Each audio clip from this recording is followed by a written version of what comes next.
एक माँ की ममता। एक रात मनोज बाबू अपनी पत्नी मोना के साथ शादी की पार्टी से अपने घर को लौट रहे थे। रात ज़्यादा होने की वजह से कोई सवारी गाड़ी नहीं मिल रही थी। मनोज बाबू का घर मुश्किल से 3 किलोमीटर की दूरी पर देहरादून के एक पहाड़ी गांव में था। मुसीबत यह थी कि महीना सावन का था और ऊपर से जोरों की बारिश भी हो रही थी और उन्हें अपने घर पहुंचना भी ज़रूरी था। अतः उन दोनों पति पत्नी ने पैदल ही जाने का निश्चय किया। मोबाइल की टॉर्च की मध्यम सी रोशनी में वे दोनों आगे बढ़ने लगे। वे अभी आधी दूर ही गए थे कि जोर से बिजली चमकी और बिजली की रोशनी में एक औरत का साया दिखा जो ठीक उनके सामने खड़ी थी। इस सुनसान सी सड़क पर रात के अंधेरे में अकेली औरत को देखकर उन्हें डर लगा और मन में तरह तरह के विचार आने लगे कि कहीं ये कोई, खैर जो भी हो देखा जाएगा।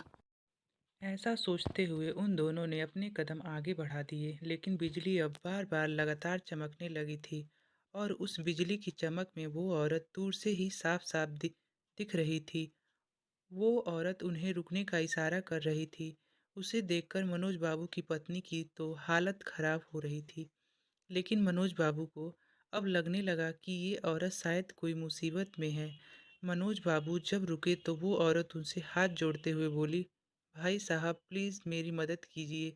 तेज़ बारिश और पहाड़ी ढलान होने की वजह से मेरी गाड़ी का एक्सीडेंट हो गया है। मेरी गाड़ी इस पहाड़ी ढलान से नीचे गिर गई है। उसमें 1 साल की मासूम बच्ची है। प्लीज़ प्लीज़ आप दोनों उसे बचा लीजिए। इतना कहते ही वो औरत आगे आगे चलने लगी और न चाहते हुए भी मनोज बाबू अपनी पत्नी के साथ उस अजनबी औरत के पीछे पीछे चलने लगे। लेकिन एक अनजाने भय से उन दोनों का दिल जोर जोर से धड़क भी रहा था।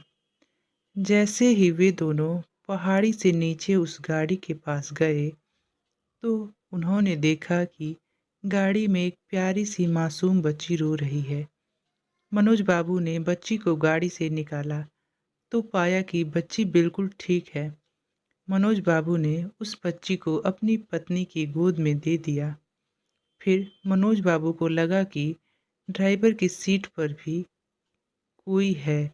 जब वो आगे जाकर देखे तो उनके होश उड़ गए, क्योंकि ड्राइविंग की सीट पर वही औरत खून से लथपथ होकर मरी पड़ी थी। मनोज बाबू को अब सब कुछ समझ में आ गया था। वो दोनों पति पत्नी बच्ची को अपने गोद में लेकर अपने घर की तरफ आगे बढ़ गए। रास्ते में उनकी पत्नी ने उनसे पूछा, वो औरत कौन थी? फिर वो औरत दिखाई क्यों नहीं दी? कहीं वो कोई? मनोज बाबू बोले, वो एक माँ थी, मरकर भी अपने बच्चों के लिए तड़पती है जो, वही एक माँ थी वो। मनोज बाबू की ये कहानी सुनकर मेरी आंखों में आंसू निकल गए। दोस्तों, अगर कोई मुसीबत में हो तो उसकी ज़रूर सहायता करें। क्या पता हमारी एक छोटी सी कोशिश किसी की ज़िंदगी में बाहर ला दे। ये कहानी हर एक माँ की ममता को समर्पित है। वीडियो अच्छी लगे तो लाइक शेयर सब्सक्राइब ज़रूर करें। धन्यवाद।